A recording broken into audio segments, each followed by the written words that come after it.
Good morning, everyone. It's great to be here. First of all, thank you, Vice Chancellor Sheetal, Doctor, for the invitation to actually join all of you here. And I must say, I'm delighted to be with you this morning.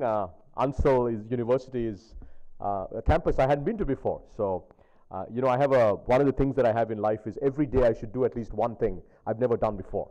So, fortunately, early in the morning, or well, almost at noon here, I've done that one thing for the day, which is come to your campus. So thank you for inviting me, and I'm thrilled to be here. I actually don't have a presentation, so you can off this. Let me see if it's a Windows product, so which I don't use anymore. But that's a joke, by the way. We have our own operating system. So what I'm going to do is I'm going to speak for about 20 minutes because I think I find, especially interactions with groups like you all, are much more fun. When I'm answering questions, things that you have on the top of your mind, questions that you have. So as I speak, maybe for the next 20 minutes, it'll be great if you can think about all the questions that you'd like to ask me, related to, ideally, to the internet, to the technology, and that kind of, those kinds of spheres. So the topic that, as the Vice Chancellor mentioned, that I picked for the day is the internet in India. And the reason I picked this topic is, when I was about your age, I graduated from, actually I was probably older than, I'm just looking around the room, I must have been older than you when I graduated from college. When I graduated from MIT in 1991, I actually had no idea what I wanted to do. And so I went to grad school, so I went to Stanford, I got another degree, and I still had no idea what to do. And then I ended up going to management consulting, joined McKinsey, became a partner in McKinsey, did all kinds of things, and I still had no idea what to do.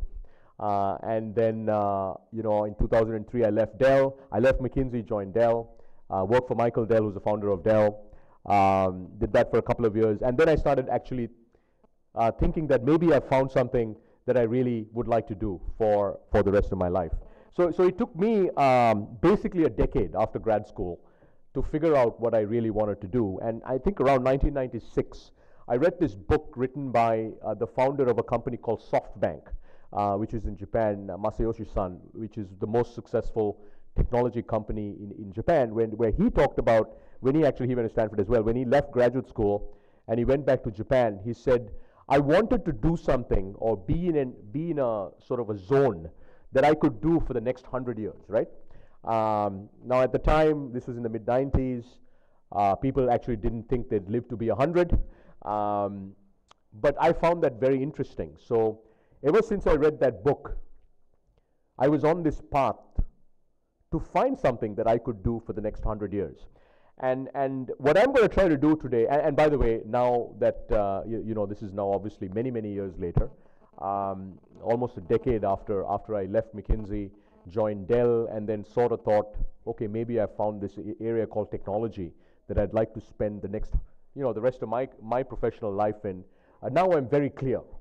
I am going to spend the next, maybe not 100, although biogenetics may make me live to be 100, but at least another 80 years in the internet, the mobile internet, the next generation of the internet, and everything to do with technology. And the reason I picked this topic, internet in India, is if I was your age and I was in India today, it wouldn't take me a decade, I don't think. And hopefully that's what I'm going to talk to you a little bit about, and then you can decide whether you want to make up your mind or whether you're going to be like me and be a wanderer for a decade trying to figure out what you'd like to do with your professional life. So let's start with the internet.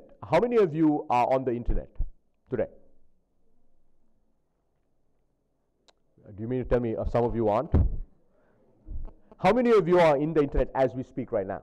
You're connected right now, you're doing something. All right, good. So you should all be connected, by the way. I mean, you don't have a policy here that they can't connect to the internet, right? Do you? Okay, so you are, right? So look, basically, there are about 2.5 billion people in the world connected to the internet today.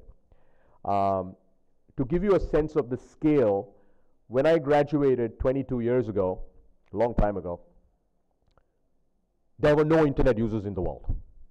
Actually, I was writing code at MIT on what was actually pre-internet era, right? So to go from basically not having any internet users in the early 90s. By the way, 1995, there were, I think, 30 million internet users. They were largely in the US, to actually having 2.5 billion internet users in the world is a really big deal. And at the current growth of the internet, by 2020, the world will have about 5 to 5.5 billion people on the internet, right? The world today has about 7 billion people on the internet.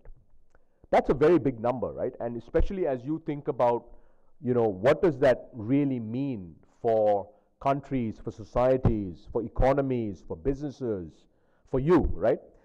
It has huge implications. And why do I say that? Because the internet in many ways changes everything. And I know some of you are in technology, some of you are studying business, and so on and so forth. And I'll give you 3 examples of why this is so important today. So when I graduated, and I joined McKinsey, and I was working with large global companies, the idea of building a global business in 5 years, right? 0 to global in 5 years was unthinkable. Because to build a global business, you had to go to a new country, you had to open an office, you had to hire people, you had to hire distributors, or you had to build buildings, and so on and so forth, right? With the internet, a great idea can essentially now reach over 2 billion people in a matter of months, right? How many of you know a Korean K-pop star, YouTube sensation? I'm sure most of you know the dance. Who is it? Psy, right? Psy went from 0 to 1 billion views in 60 days. Psy is more popular everywhere else in the world today than in Korea. Singing sensation, not an internet product, not Google, not Twitter, not Facebook, a musician, right?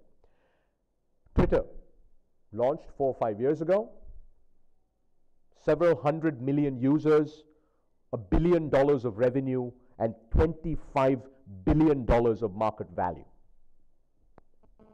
5 years old. Global business, I think they probably have about 22 employees in all of Asia now. That's all, 22, right? So the first reason this internet phenomenon is important, and I'll talk about it at a global scale, and then I'm going to come and talk about it, where the internet is in India and where it's going, is you can now build global businesses. You can scale ideas globally. And the only thing you really need is a great idea. And the second thing you need is great execution, right? So all the barriers to business that we used to have, I mean, none of you are old enough to know, but I think some of you may be in the front half of the room, maybe. In India, if you wanted to start a business in the 80s, it was mission impossible, right? It was license Raj, permit Raj. Well, all those things don't exist on the internet. On the internet, what you need is to be really, really, really smart. That's what you need in the internet. That is the new license Raj on the internet. It's called IQ, right? You're really, really smart, you're in business. Actually, you don't have to be that smart to be in business on the internet.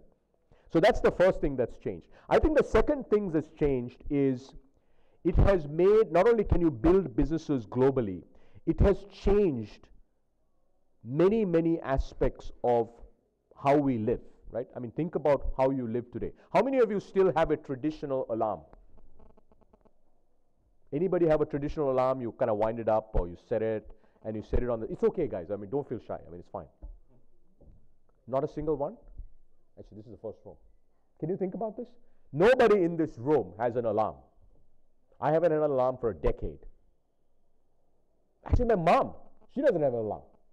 She uses a cell phone, right? I mean, this is just a very small example of how your life has changed.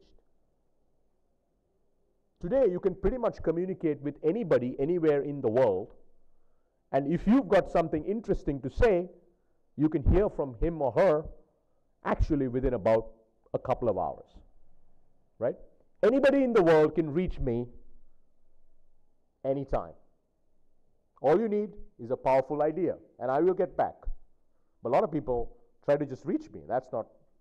But the reality is, Today, anybody can reach me, I can reach you, and that changes everything, right? So the pace of communication has changed, the pace of interactivity has changed, and a lot of things that we used to do growing up, at least I used to do growing up, have changed dramatically. So that's probably the second thing. The third thing, obviously, and I think you're seeing this more and more, is how countries, economies, countries get governed has changed fundamentally, right? I think you saw this with the Arab Spring. You're beginning to see this in other parts of the world. Today, you can overthrow government regimes because what you have is large numbers of young people who are connected to each other. When they're able to communicate openly to each other, they can organize themselves in unprecedented ways, right? So these are obviously a few things that are very, very different. Now let me come to India. How many internet users in India today? Any guesses? This is not a hard question, guys, especially for those of you studying business, engineering. 150 million. Other guesses? Sorry? 14 crore. Yeah, 140 million. Yeah, so there are about 200 million Indians on the internet today. It took India 10 years to go from 10 million internet users to 100 million internet users. India crossed 100 million internet users in the year, at the end of year 2010. To go from 100 million to 200 million users, it took 3 years. So today we have 200 million internet users. As we speak, India is adding 4 million new internet users a month. Okay? Which means by the end of this year, end of 2014, India should have about 245 to 250 million internet users, assuming no growth. But obviously the curve looks like this, which means the number of new Indians who are coming to the internet, the curve looks like this, doesn't look like this. So by the end of this year, we'll have 245 to 250 million. By the end of 2015, we'll have 300 million. So by the time most of you graduate, there'll be about 300 million internet users in India. And by 2020, that number will be 600 to 700 million internet users. So in a worst case, by 2020, more than half of India will be connected to the internet. Now, let me give you a couple of trends that are important, especially for those of you in sort of technology and maybe some of you in business. What's interesting about India is today, this month, the 4 million Indians who will come to the internet are only accessing the internet through a mobile device. Only. They don't have a desktop, they don't have a notebook. Actually, today they don't have a tablet. They have either a feature phone or a smartphone, and increasingly it is a smartphone. When I joined Google at the beginning of 2011, there were 2 million connected smartphone users. What then connected meaning smartphone users who are connected to the internet. Today we have 70 million, 70. That's a really big number, by the way. Those of you that kind of study business and understand technology and look at user trends and things like that. By the end of 2014, there'll be over 130 million smartphone users, right? Which is twice the size of the UK. Twice the size of the UK. And at 300 million users, we are 3 times the size of Japan in terms of number of users. So the first big trend is mobile, right? So mobile devices, and the devices are getting cheaper and cheaper, and so on and so forth. I don't know how many of you actually, I guess you're all in school, so you probably have a laptop, maybe a desktop. I run a very large business today on this. I don't use a notebook computer, I don't use a desktop computer. I run my business basically on this device. Every minute I can tell you what's happening in my business, and it's all on this, right? Now imagine in India where 300, 400 million Indians will not just have a phone where they speak, where they're connected to the internet. So mobile, big trend. Second big trend is social. How many of you are on a social network? Facebook, Twitter, Instagram? Yeah, everybody, right? So there are about 92 million Indians on Facebook today. There's about half that number on Twitter, half that number on Google+. And why this is very, very interesting is because once you have that many people who are connected, to each other, who are communicating real time, all the time, broadcasting. You can do things that you've never done before. Right? You can build all kinds of interesting technologies, all kinds of interesting businesses. Right? Before many of you were probably born, in my era, when I was your age, there was a company called Monster. How many of you have heard of Monster? Yeah, it's a big job portal. Right? The market valuation of Monster today is 1/3 of a company in India called InfoEdge. The market value, the global market value of Monster is 1/3 the market value of InfoEdge, and InfoEdge owns a brand called Naukri that some of you are familiar with, right? How many of you know Naukri? You've heard of Naukri. Naukri is a job portal. So whenever, at some point, when you're in the job market, you will actually learn about a brand called Naukri. Now, here's the thing, right? How many of you are computer scientists? How many of you are engineering? I just want to get a sense of the room and who's, okay. How many of you are business, not too many business. How many of you are like doing arts and architecture and things like that? Well, half the room, do you guys know what you're doing? Do you have a general program? They start and then they get to, sorry? Ah, right, school students, okay. Few, okay. So look, the reason I use the Monster InfoEdge example is InfoEdge and Naukri doesn't use a social graph. So look, if you want to build a very large company very quickly, right, and not go work for some big company like a Google or an Infosys or a TCS or a Unilever or whatever the hell it is, right? Think about how you can use the social graph to disrupt the online job market, right? So every single industry that we know of today, whether it's a large online industry or whether it's an offline industry, is being disrupted by companies that are leveraging what's called the social graph to build new ideas. What is the most successful music business in the world today? Any guesses? Come on, guys. Expect you guys are in college, man. You should be totally up to speed with these things. Sorry? YouTube, iTunes, music streaming particularly. Right? Spotify in the US. Maybe not globally, but Spotify, right? Spotify was built off a social graph. It's a very simple idea, right? If I'm listening to something, I can broadcast, all my friends know what I'm listening to, then they can share, I make it really easy to share, so on and so forth, right? Social, very big trend. Third big trend is video and YouTube. 70% of the internet traffic in the world is video today. 70%, 70. And that number will go to 90% over the next 3 years. 90% of all data moving through the internet in the world will be video. Nobody really wants to read text on the internet. Have you guys noticed? Do you really like reading text? No. The younger you are, the less likely you are to read text. My daughter can't read text. You know, I started teaching her software programming. She's 8. So I say, she's been bugging me for the last 2 weeks saying, Papa, I want to learn coding. I want to learn how to software code, right? I said, great. So Sunday, we basically spent the day. I found 2 or 3 interesting programs where an 8-year-old could learn how to code. But see, the problem was all the how-tos were in text, and 8-year-olds don't read text anymore. They like apps, they like videos, they want to see. So she's like, where's the how-to video? It's like, there's no how-to video, honey. This is from MIT. It's MIT Scratch, right? So video changes everything, right? And also, and why this is important to all of you is when especially if you're, sort of in the engineering fields, or if you're thinking about doing things in the internet or the mobile internet, think about video first, because the younger generation for sure actually doesn't read much text. Actually, even old guys like me, right? My news is very few characters. Today, that's my news. Very few characters. Any guesses? News, very few characters? Not a trick question, guys. Twitter, right.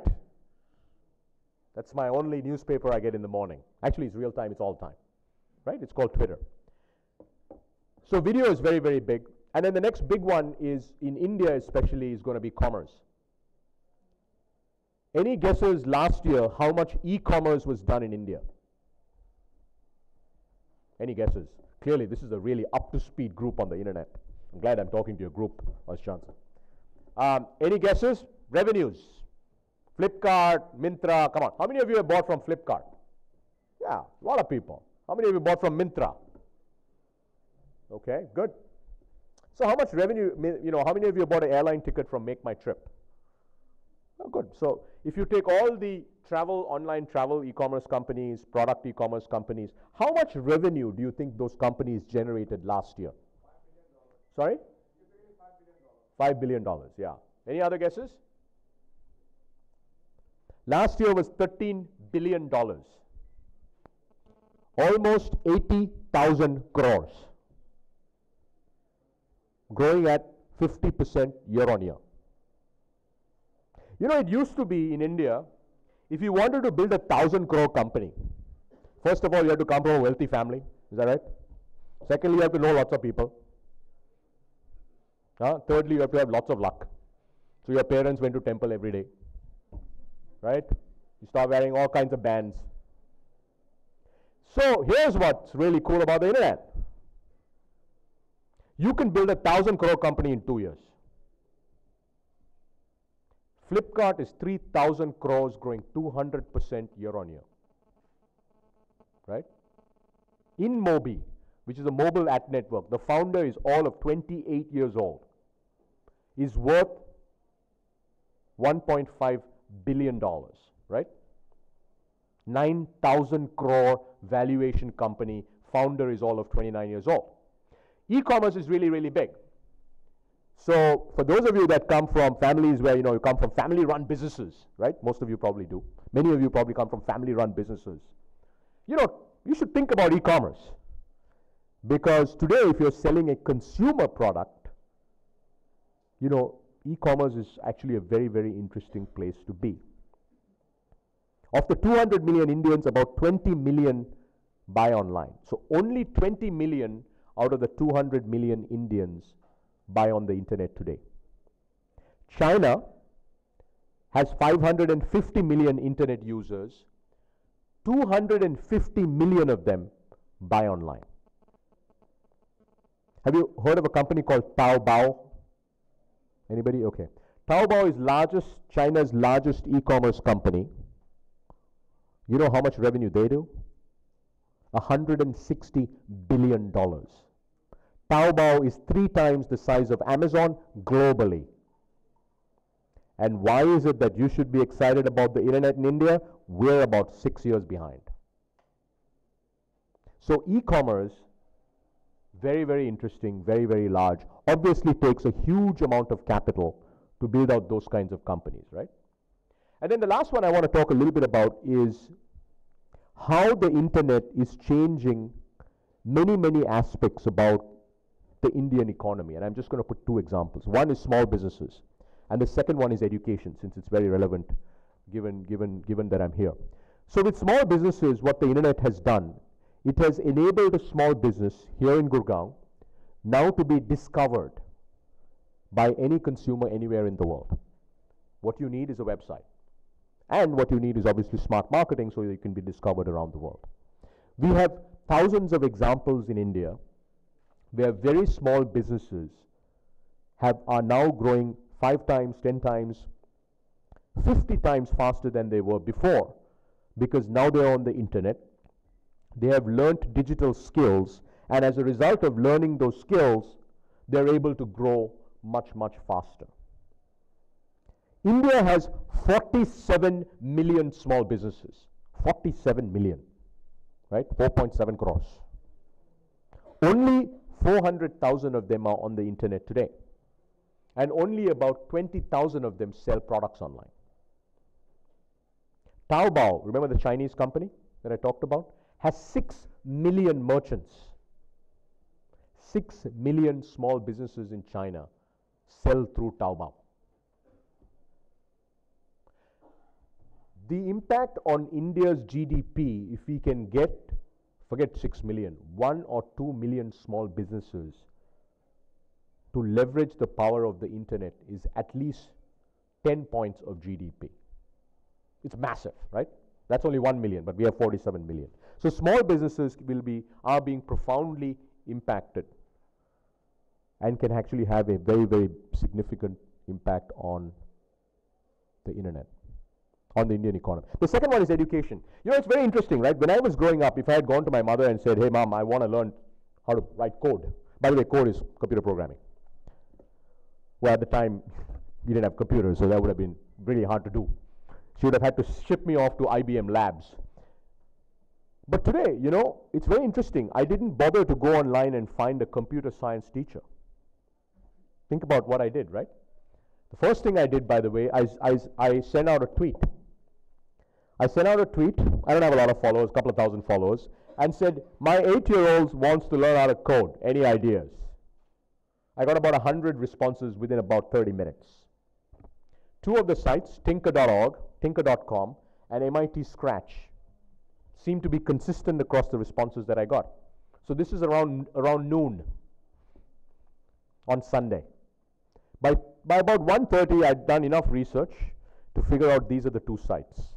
So at 2 o'clock, my daughter Maya, who's 8, was on Tinker. So by 4:30, she had built her first app. So by 5 o'clock, I got her onto MIT Scratch, which is MIT's open source on-learning platform. I'd like to interrupt you here because we have a great news for you. We are creating a jump forward. As the textbooks all feature, we think they will be games. So we have textbooks as games and games as textbooks. You're absolutely on the spot for video learning. Yeah, so you know, I think that's great, by the way. So you know, just think about what just happened. And by Sunday, by 8, I was putting her to bed and I was like, how was your day, Maya? She was that fantastic Sunday. She'd built 2 apps.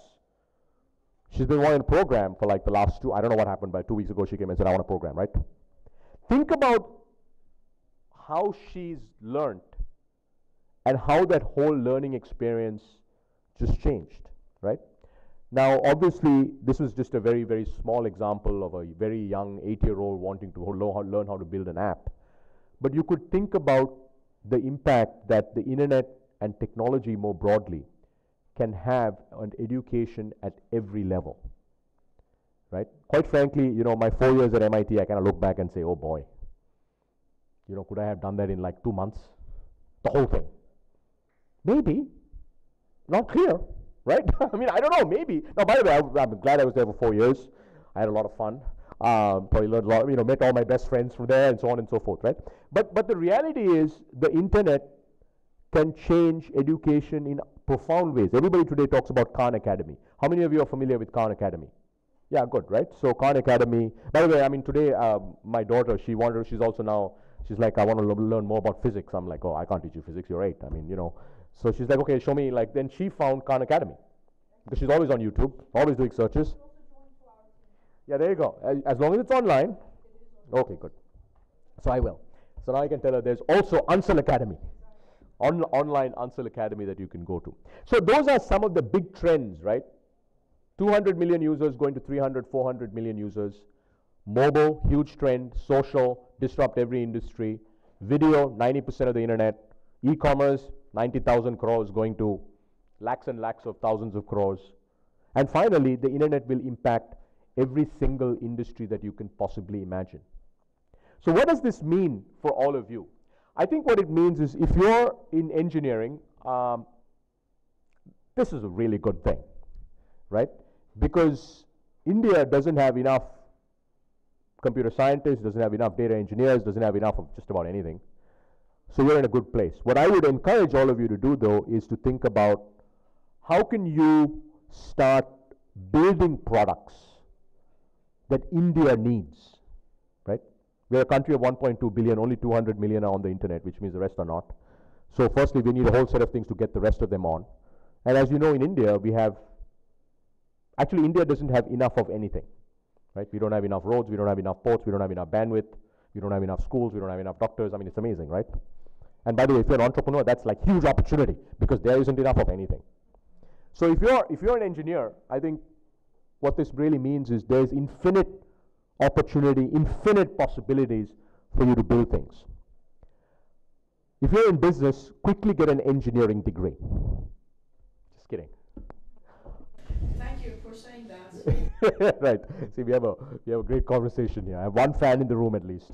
No, but if you're in business, what you should do is firstly partner with somebody who's in engineering. And by the way, if you're an engineer, partner with somebody in business. Otherwise, you're probably going to build something that nobody really wants. And if you're in the north, by the way, partner with a business person because they're generally very, very good.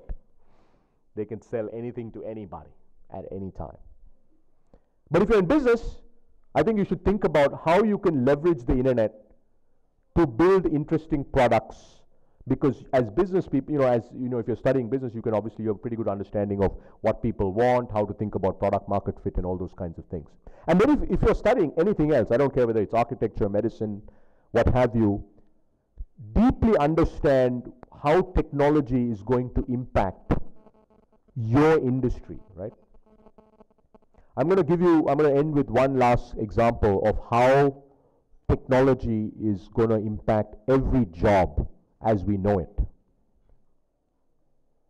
How many of you have heard of the Google driverless car? A few. So, by the way, just go on YouTube, do a search for driverless car, you'll see it. In fact, if you're in California, let me know if you want to drive around in it, I'll set it up. We have driverless cars, okay? They drive by themselves. They're driving around the highways in California.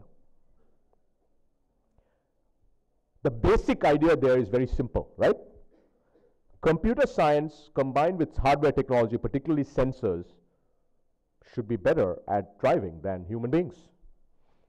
Think about it, right? Because if you have sensors, you know exactly where everything is. Computers can react faster than human beings, and so on and so forth. Now I want you to think about all the drivers in the world, right? In your lifetime, that will not be a profession. Now, fortunately, none of you are going into that profession, but that's a very tangible example of how technology will change. Like for instance, I would love a driverless car today. Like, I don't want to drive, I don't want a driver, I just want to get places, right? I just want, actually my phone has where I'm going next. As I'm leaving here, my car should pull up. That's done already. My car knows where I'm going because on my calendar, my next location's there, right? So you just take me there. That's, by the way, that's not the future. That's like right now. Right now in California, that use case exists. So, but that's drivers. You could say, yeah, but that's kind of drivers.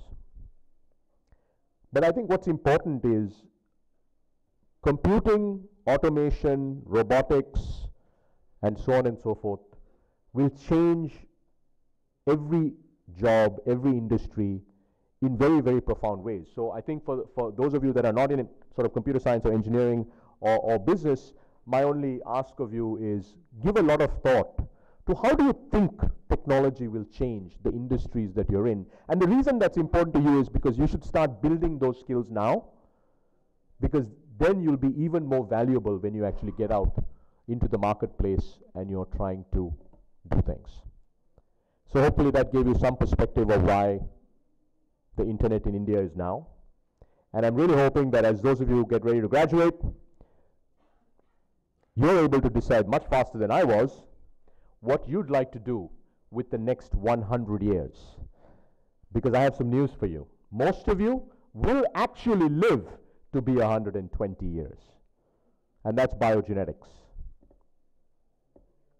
That's a whole different topic. Thank you.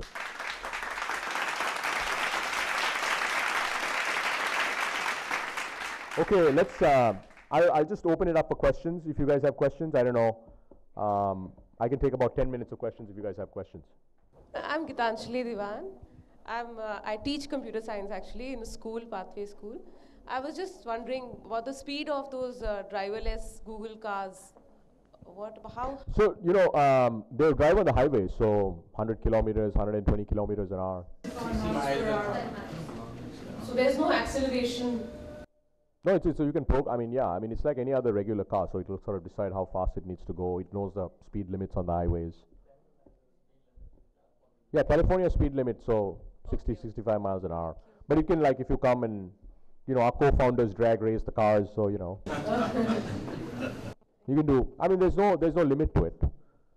I mean, you're familiar with Elon Musk's new project, right? Where he wants to go from San Francisco to LA in like 30 minutes. That's not driverless cars. Those are like spaceships on Earth.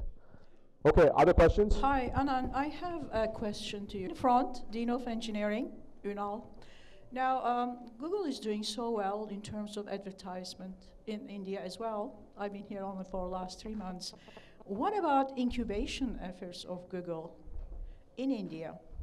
Yeah, good question. So, you know, so I'll tell you what we've done so far and what we'll plan to do in the further. So what we are doing is we're doing a lot we don't want to incubate companies as Google, right? What we want to do is we want to encourage innovation in the ecosystem, right? My view is that the best ideas in India will not be built by any multinational company.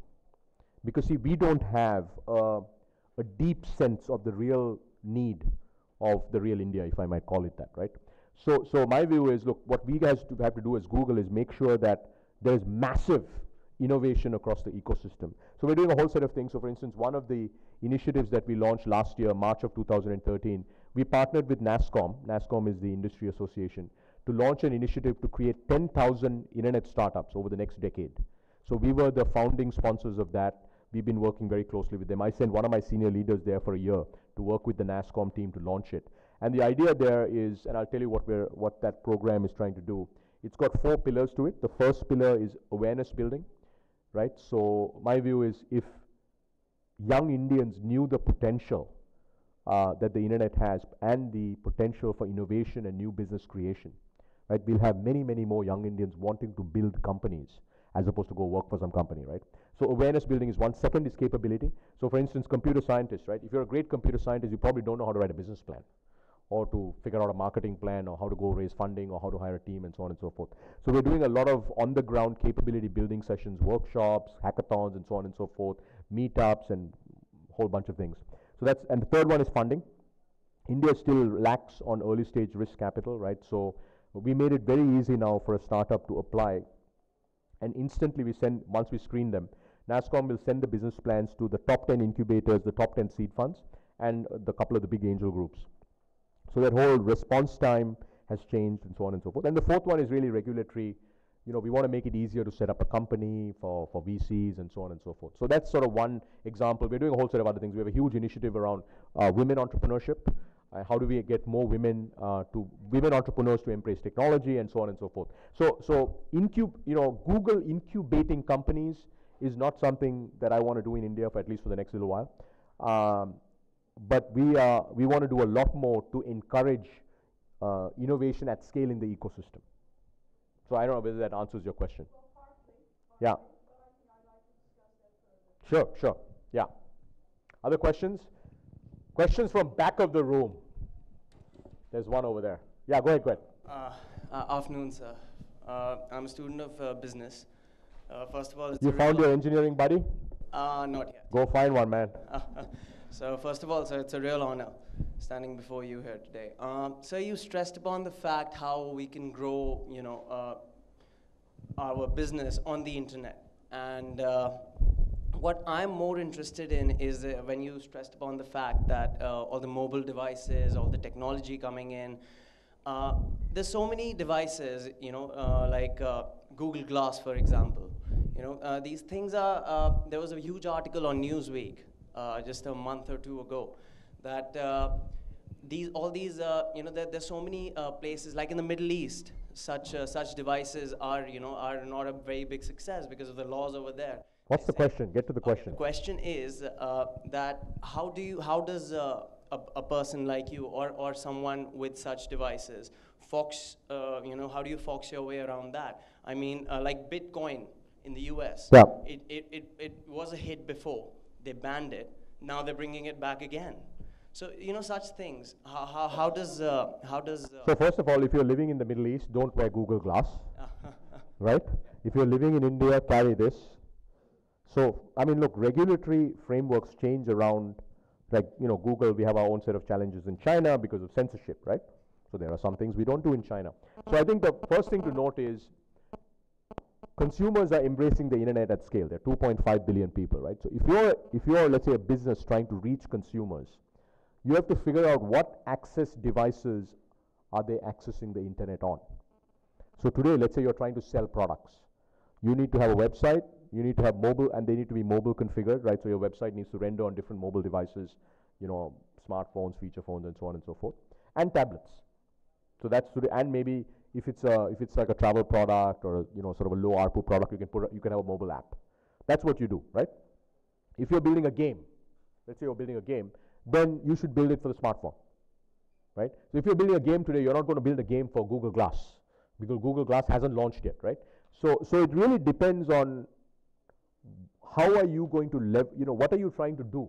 Are you trying to, let's say, find new distribution channels for your business? So let's say, you know, you've got a clothing company or whatever it is, right? And you're trying to find new, distribution channels, which means e-commerce. Then that is, you've got to focus on what are consumers using to access the internet, right? If you're trying to build new hardware, then that's a whole different thing, and that's where you get into what are the kinds of things you want to worry about and so on and so forth. So it really depends on, your question is very generic. It depends on what you're trying to do. But I wouldn't, Bitcoin in India probably won't take off because of regulatory reasons, right? So trying to build a business around Bitcoins in India, not a good idea right now. But if you really like Bitcoins, go to the US. Even better, go to Scandinavia. No, seriously, get on a plane, go to Scandinavia. You can join the hottest Bitcoin company. And that's what you guys should do. I mean, if you like Bitcoins. By the way, I bought, my brother's daughter turned 1 last year. So for her birthday, I had 2 choices. Either I buy something from Disney or give her Bitcoins. I gave her Bitcoins. They've appreciated 3,000%. It's amazing. Anyway, question back there. That's a good birthday gift, by the way, Bitcoins. Tradable in outside India. Good afternoon, sir. I am Shitanshu, a computer science BTech student. Sir, in terms of startup, I started an e-commerce website 6 months ago of antiques. Can you suggest me how can I grow it more in terms of investment, in terms of new merchants over the internet? Yeah, so how can you grow it more? First thing you should do is focus all your time on it. Yes, I focus a lot, but there are some limitations. Like, see, I need a lot of permissions. A lot of things cannot be directly sold over the internet. For that, I need... Yeah, you know what I'll do? Why don't you send me an email, and I will connect you with a guy who's building a very similar company called Phantom Hands in Bangalore. Very seasoned entrepreneur. I'll ask him to give you some advice. So first of all, you shouldn't try to do end-to-end commerce, right? Because you want to verify who the buyer is, and these are usually pretty expensive items, right? So you should look at a market. You've probably seen Etsy, right? You've seen Etsy? Are you modeling it after Etsy? What, sir? Etsy. It's a global marketplace for antiques. Yes, sir. Okay. Have you seen Etsy? Yes, sir. Okay. So model it after Etsy, which means don't try to do end-to-end transactions, right? Use the web as a way to get leads, and then you should follow up with the customer, close the transaction, and then ship the product. And sir, what about Bitcoins? I was really thinking to incorporate... For you, don't worry about Bitcoins. Are you selling in India? Are you selling in India? Sir, I'm selling all over the world, and most of the customers are actually from United States, not from India. Got it. How many orders are you doing a month? Sir, it's quite few. I only make around $200 to $300 a month. That's not bad. So I don't think you should, look, given the kind of business that you're in, you shouldn't worry about Bitcoins, because people who are buying antiques from India are not using Bitcoins. Okay. I don't think they are. You have different issues than Bitcoins. So why don't you connect me, just send me an email, I'll connect you with somebody who can help you. Okay, sir. Yeah? But good, I'm glad you're doing that. That's cool. Let's take one more question. Any other questions? Yeah. So you all must be from a different school. We're all Pathways. Don't you agree that actually the chances of being successful on the internet is lower because of high competition and how internet kind of rules out trends pretty soon? Like MySpace died out. Yeah, look, the internet is not for weak-hearted people with low risk appetites. If you're not super smart and you're not super ambitious and you're not super quick and you don't have a huge risk appetite, this is the wrong space. Get into construction. No, seriously. Because this is a space where the smartest people in the world compete in the most intense way. right? Mark Zuckerberg, Larry Page, Bill Gates, Steve Jobs. I mean, these are not. But don't you agree that sometimes luck also does? No, luck has a huge part to play with life in general. The fact that you're here is luck, right? I mean, it is luck. Luck always has a lot to play with it. But I think this is important, right? What is very, very important in the internet is continuous rapid innovation. Like at Google, right? We have a saying that you can miss one innovation cycle for any tech company, but if you miss two, you're in trouble. If you miss three, you're out of business. So you're absolutely right. This is not a, so you shouldn't become an internet entrepreneur if you want to have a life and party on Fridays and Saturdays and, go off on vacations. I mean, that is a different business. You should go, work for Goldman Sachs. Just kidding. But, that's not, this is an intense, always on, always innovate kind of industry. And because, by the way, because it also attracts the smartest of the smart. I mean, these are the best of them. I mean, it attracts the best people in the world, right? It doesn't attract the chilled out types. Yeah, there was one question behind you. So outsourcing is becoming pretty popular in the world of social media marketing. Where does that take the country? What do you think about that? What is that? What's outsourcing, as in taking the talent from India and MNCs using this talent for cheap, like web design and design in general, all the online talent we have. Where does that take our country? I think it's really good for the country, and let me tell you why. How many of you have heard of a company called TCS? Tata Consulting Services. They are the largest outsourcing company out of India. Their market valuation is $70 billion, which is more than Hewlett Packard.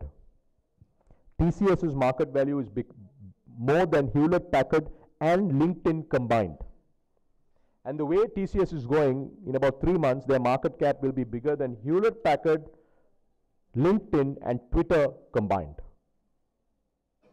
That's the power of outsourcing. If you can do it right and you can do it at scale, you can get 300,000 people and you can generate $2 billion in net income a quarter, you got a great business, right? So I think, look, one of India's huge advantages as a country is we have a large number of young people, right? So the challenge for India is how do we really educate them, how do we skill them, how do we make them employable?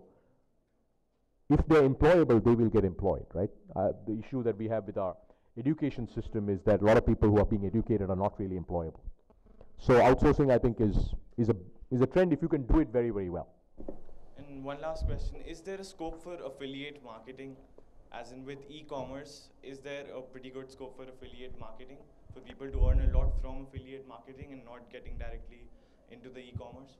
Yeah, so I think the short answer is there is scope for anything to make money, right? I mean, that's sort of the basic rule of business. Right? And what does it take to make the money, right? So I would say affiliate marketing, there are models that can be very successful. They are limited in scope and scale. I mean, you can't build a company like Flipkart on affiliate marketing, but you can build a good what we call a lifestyle business, right? It's profitable, it has some level of scale and so on and so forth. Thank you so much. Okay, I think we're done. All right, thank you so much. It's been great to join all of you. All the best.